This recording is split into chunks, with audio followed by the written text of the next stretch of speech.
من این بچه را گفتم که این امیو را بگیرید بچینه هم جورو تفایرو کن و چه در بوجوشونه یک کمپوت وارینی ای بکنه ای ربی نه یو ربی به خمی رو یا چوبک نمیکنی بگو نه چورمغزا کبین در همینجا خورزور یا اوشو نمیتی بگونی امیره اوخی و هم درخت هم خوب هم میوه مون میتا فقط بو در زندگی در حیات خودت میخری با روز گفتمش که برات سادی چی میکنی در اینجا؟ اما قد جورم شتیم همیشه چق کردم تو بچه که دل شدی؟ او خیره بگوی زن داره اویله داره و خیلی زن داره ما رو فهمونده سه زندگی چی خیلی پاسی بلندی هم را می فهمونده سه ما بخی برای تو مطرح کجوره کن برای یک دختره که یک کسبی او خشک بگی بچم با همین زندگی من توی تا بیدیم خرسندی را بیدیم و همین اردو آواسمون برسیم و خیش که قطیم گاو نمیزنه قطیم هیچ که گاو نمیزنه ای ما قدیش مو بودم کو عروس صدا برای 5 تینه تا میداد و 5 تینه ده و خیلی او دوره شما 5 تینه رو جمع میکردی زن میگرفتی اولی دیرم اوخی بایی دیرم کی را گیرم کی را گیرم چلی کی را گیرم هست پره اولی هم قمی اوی کی و چوکنم و خیش که قطیم گاو نمیزنه ای دست میچی نمیا چوکرم تا ای دستم نمیا اینم قدی کوچه برا روزی کوچه برا روزی وقتی او رفتن داشتم دخترها یک اودا میروان اونا مغازین میدرویان یک بو خونه خولاش یک خونه اماش میرو پور دخترکای خشرو برای قفوجو گابز قدشون یا نمره تلفنشون بگی چق میکنی هم ترم میشه و خودش بعد سوز میشین میره میگیری چه نمره تلفن بگی با نمره تلفن وز بو هم خیلیش دیگه مایله نمرهشو بگیرم با توی میکنیم او نمرهشو بگی گابزن بعد هم 100 فرستید بعد میرم خونهشون بجم تست که مایله رفتیم مایله یا خیلی بچه را میگو زنن میتم درینگ جز یا خدا قلبه پره نمیخواد دیونه میشه دیگه خصص فلس در منزلی لیلی خونه دلی مجنون چکیده در منزلی لیلی خونه دلی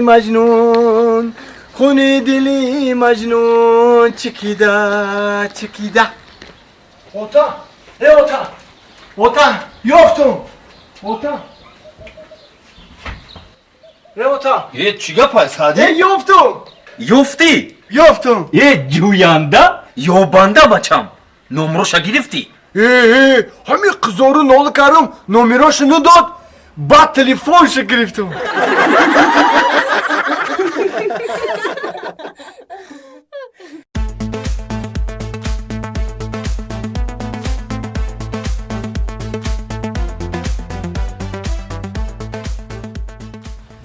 мардак аноромо нашида имсол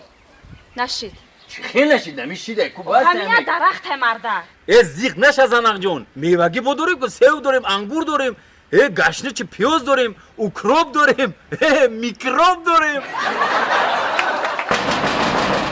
انا کیای я бачаи сумкадор خودم میکنم браво ки хидмат چی بوشه در یا بیتی گرمی السلام علیکم و علیکم نازه نکن میشه نه کارو نازه میشه زندگی خوبه شکرانه خدا خونه بدره نه رحمت میرم وقت ندارم به همگان معلوم است که بیماری کووید 19 تمام دنیا رو پهن نموده است و تمام دنیا رو به لرزه آورده است بیماری کووید 19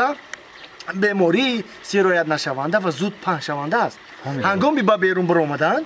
ماسک های خود را فراموش نسازید با زن و فرزندانتان از این بیماری دوری جویید فهمیدم مکه جان فهمیدم мардак чӣ гапай доду вояй انا как раз янгам آمد نمی کم برای بیماری مالی اینا как раз янгам آمد янгам نمیفهمم بیماری کووید 19 تمام دنیا را پهن نموده است و تمام دنیا را به لرزه آورده است بیماری کووید 19 بیماری سرایت نشونده و زود پهن شونده است هنگامی به بیرون برآمدن از جایهای جمعیتی دوری جویید و نقاب‌های خود را از یاد نبرارید و خود را فرزندان را اهل عائلتان را از این بیماری دوری جویید ای اکا ای بیزار کردی همین گپای گفتگیتونه کم تره کوتاه‌تر گپ زنین کوتاه‌تر کوتاه‌تر اکا جان گفتنیم که همین پلیس میتونه نمیسپاره وی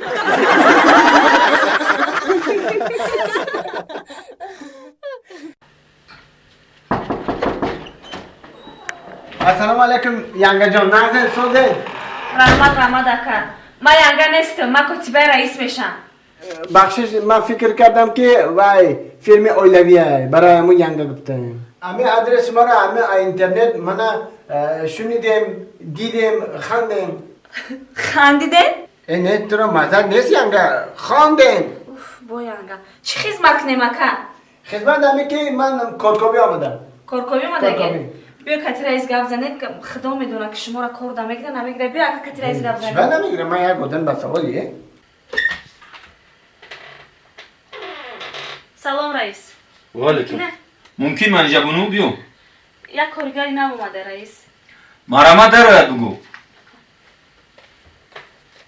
السلام علیکم وعلیکم رئیس بابا نظم درست می با فیاد می شکر شما خودتون خوبین تینجین تشکر زیاد جوان خدمت یکم خدمت نه همین راستی گپ همین کارکاپی آمدم کارکاوی اومدی کارکاپی ها دیدی نه رکلامو را خوندی خواندم بسیار همین رکلامای خیلی خوشرو معقول شد کو معقول شد برای ما اومدیم از کجا اومدین شما ما راستی گپ از خودی استانبول اومدیم استانبول آها شنیدگی استانبول خوش اومدین چی خدمت کنین گپ زنین چیکار کنین خدمت که من کار دگیریم کار دگیرین فیلم شما ده امنا کار دگیریم من اکا جان برادر کارخونه بوده خوش اومدید ما کارگرا دا نیاز داریم لیکن در کارخونه ما باید شما زبان خارجی را بدونین دونستانتون در کار رئیس بابا من 3 زبان میدونم 3 زبان میدونین؟ 3 زبان میدونم این خانداتون بزنین با این سین سال باور که احسنه که کدام زبان را؟ روسی میدونم روسی فرانسوزی میدونم انگلیسی میدونم تمام با زبان انگلیسی یکم کلمه جمله گپ میزدین زبان انگلیسی مشکلی نداره پرابلمی نیست نه گوتن تاک گوتن تاک گوتن تاک گوتن تاک کلمه انگلیسی نیست این کلمه نیمیسیه شما با زبان نیمیسی گپ زدین زبان نیمیسی حوض خودش 4 زبان میدونسته بگو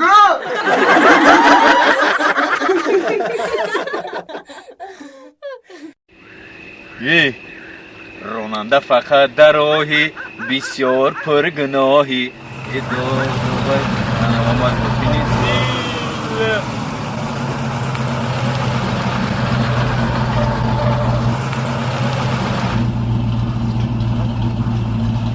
دغدغه ببین دل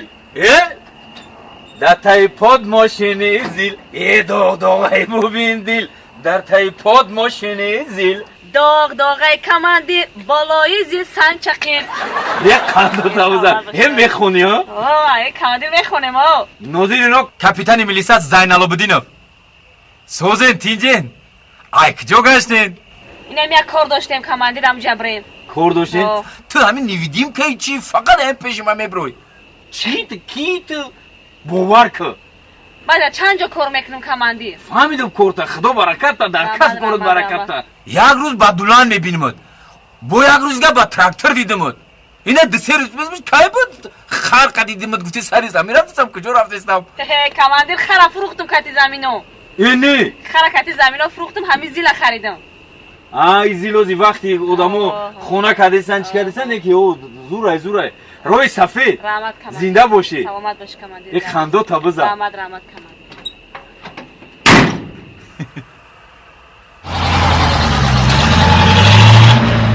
با سرودی منیجر را میخونه دغدغه ببین دل در تای پم ماشین زیل گذار اینا باید اوپلیسی اومد